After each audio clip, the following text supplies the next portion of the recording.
अब देखिए fact set का एक classic example.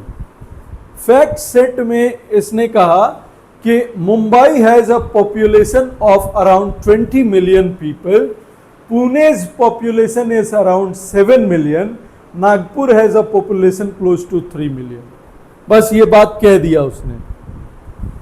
So what, the question should be so what, then therefore इससे कोई कंक्लूजन निकल रहा है? Are you able to derive something out of it? Nothing.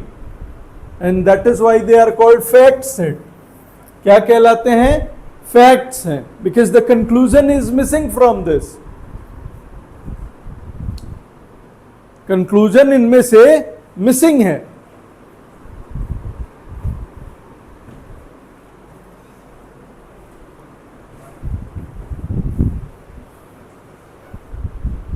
सो जब भी स्टेटमेंट्स या पैराग्राफ्स हमको दिया जाए, है ना, आवर ऑब्जेक्टिव शुड बी,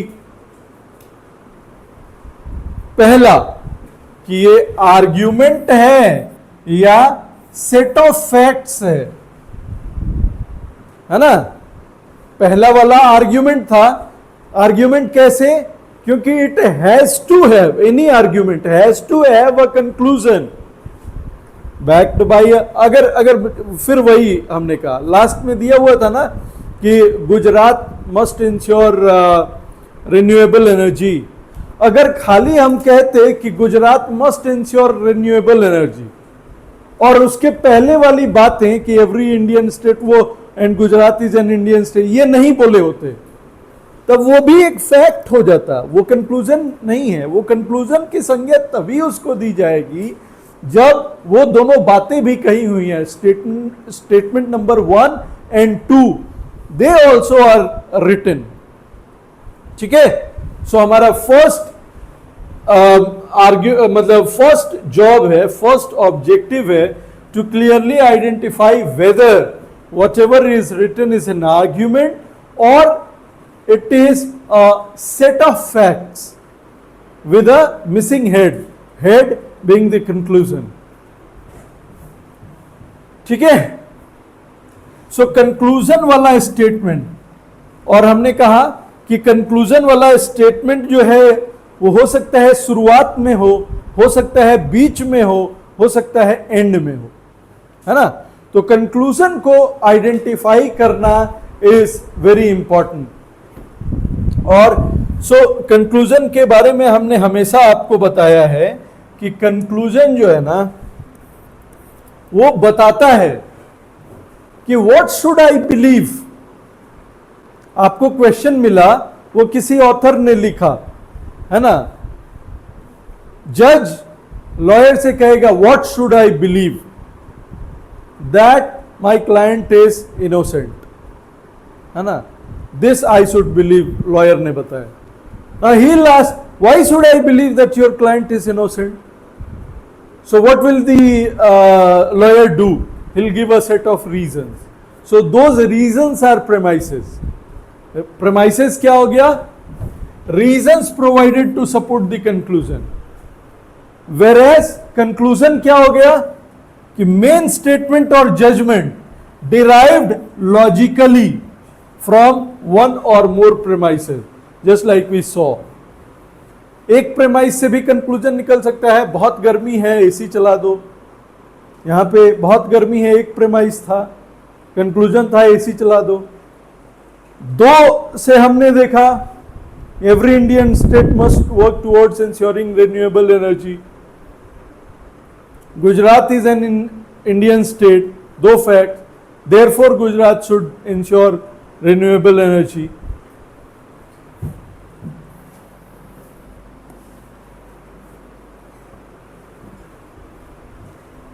सो अब एजेंडा आता है how to identify a premise.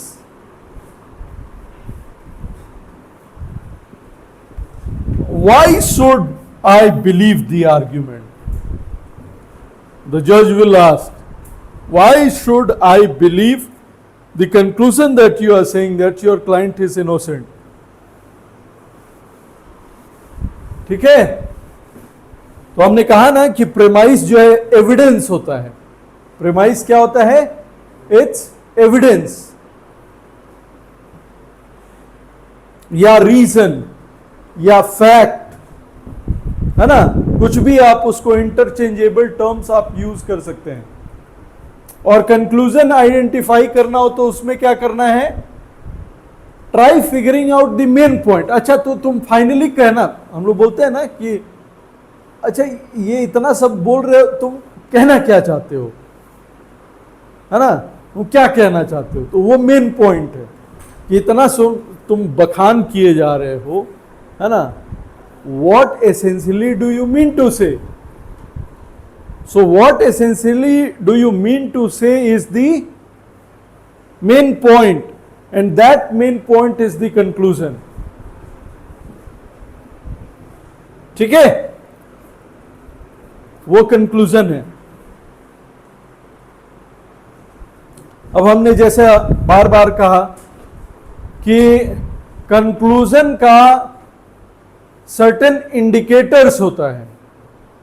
There are certain indicators of the conclusion and premise as well. Conclusion में अगर 10 लगा हुआ है, 10 या therefore, hence,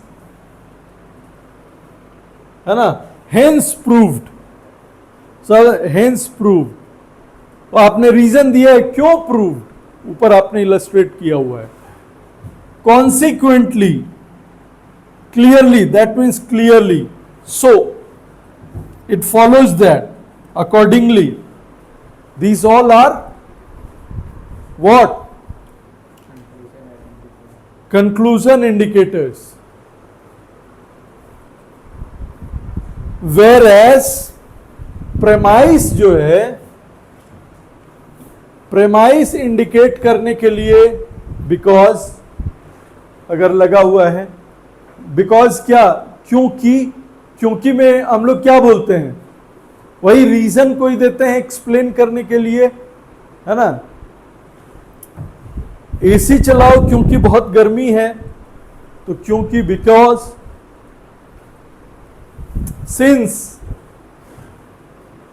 since it is too hot therefore switch on the AC, since, for, given that, due to, owing to, for example, as indicated bye,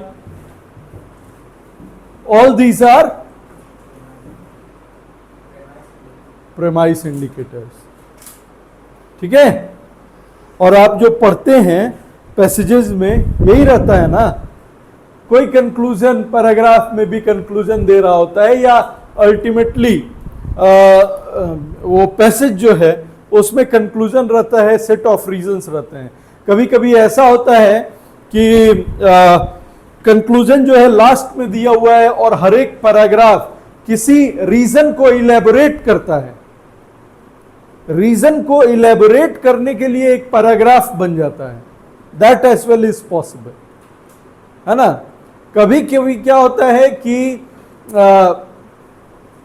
एक paragraph जो है, उस पैराग्राफ में भी एक सब कंक्लूजन है, और बहुत सारे कंक्लूजन्स एक साथ, सब कंक्लूजन्स एक साथ कनेक्ट होके एक फाइनल कंक्लूजन लाते हैं, है ना, जो कि हो सकता है कि पैसेज के एकदम लास्ट में दिया हुआ। We will discuss that.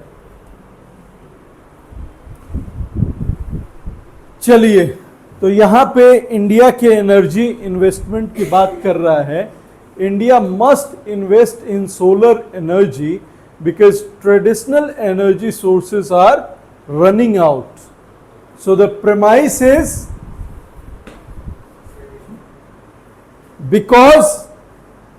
Because यहां लग गया, वो प्रेमाइस है। तो बिकॉज किसके आगे लगा है? Traditional energy sources are running out. So ये हो गया प्रेमाइस, नहीं। And so what? India must invest in solar energy. So ये हो गया, यहां से जो है ये वाला पार्ट हो गया conclusion, whereas this one is a premise. Got this? तो ये कंक्लूजन जो है ना वो समझ पाना बहुत जरूरी है. In fact while you are solving your English language paper, English language section, वहां पे भी पूछता है कि what is the main point of the author. ये सिर्फ आपको लॉजिकल में नहीं दिखेगा, वो what is the main point का क्वेश्चन इंग्लिश में ज्यादा दिखता है, लॉजिकल में कम दिखता है. लॉजिकल में हो सकता है कि वो कंक्लूजन उसके लिए लिख दे, इंग्लिश में पूछेगा तो वो कंक्लूजन भी पूछता है, मेन पॉइंट ज्यादातर पूछता है. So that main point is nothing but the conclusion, है ना. So the premise is traditional energy sources are running out, और conclusion is India must invest in energy. ठीक है, सोलर एनर्जी.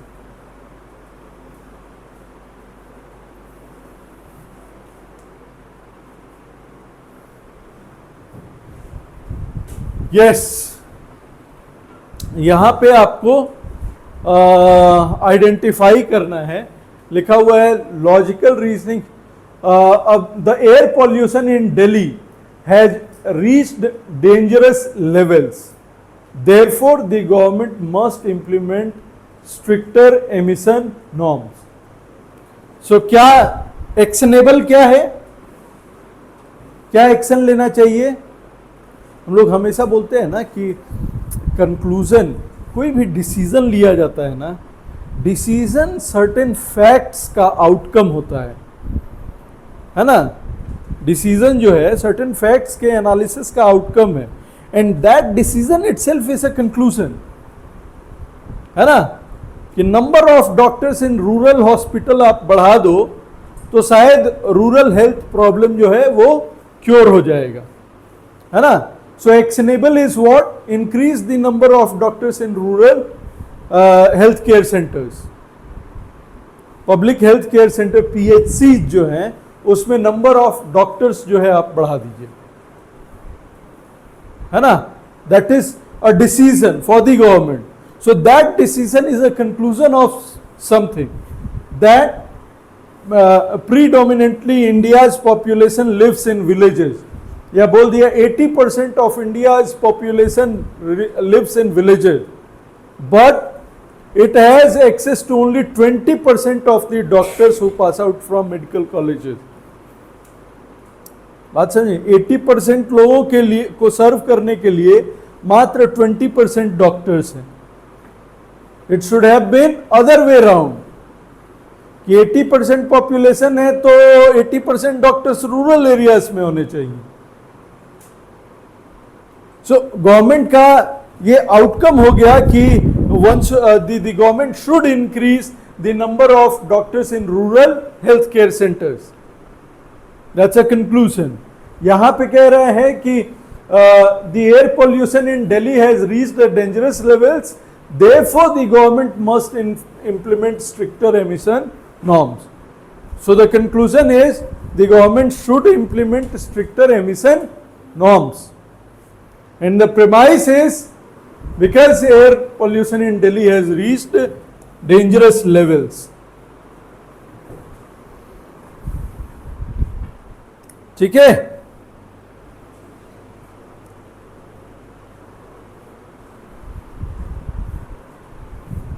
तो यहां पे दी हमने बोला था ना, owing to is a premise indicator.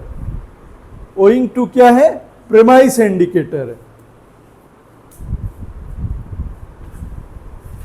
So we must reduce water usage owing to the severe drought conditions faced by several Indian states.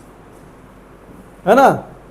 Therefore, the premise becomes severe drought conditions faced by several Indian states is a premise. And what actionable should you do? That one, we must reduce water usage is the conclusion. And क्यों? उसका reason is the premise. ठीक है? Should we move on?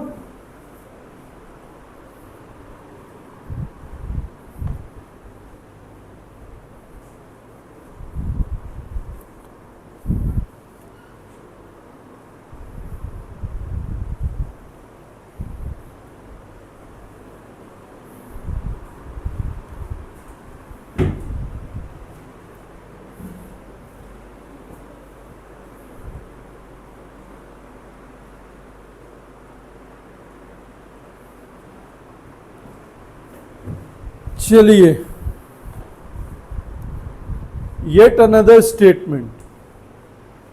Corruption causes significant economic damage. Hence, India urgently needs stricter anti-corruption laws because our economic stability is at risk.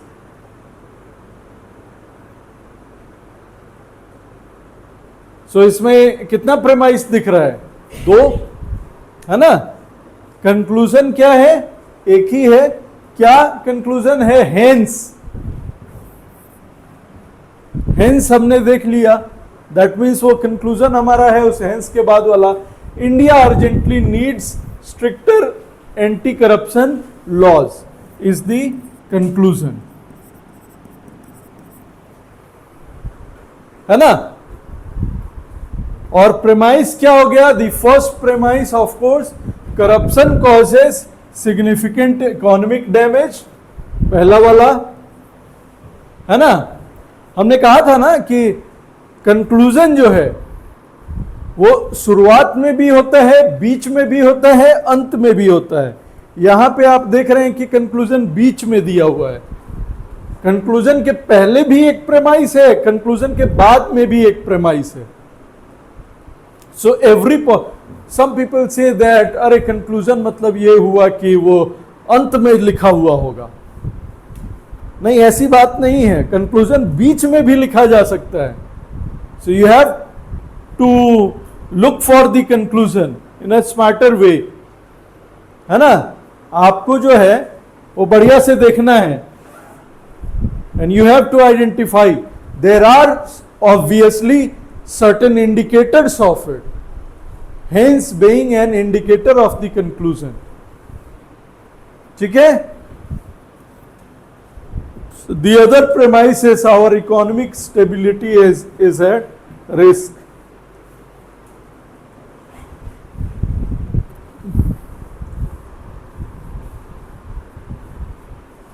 So अब ये miss identify जो आप करते हैं, इसके चक्कर में सारा कुछ गड़बड़ होता है। आप जो पैसेजेस आपको मिलता है, many a times you consider the premises, one of the premises as a conclusion. ठीक है, एक प्रेमाइस को आप जो है वो कंक्लूजन।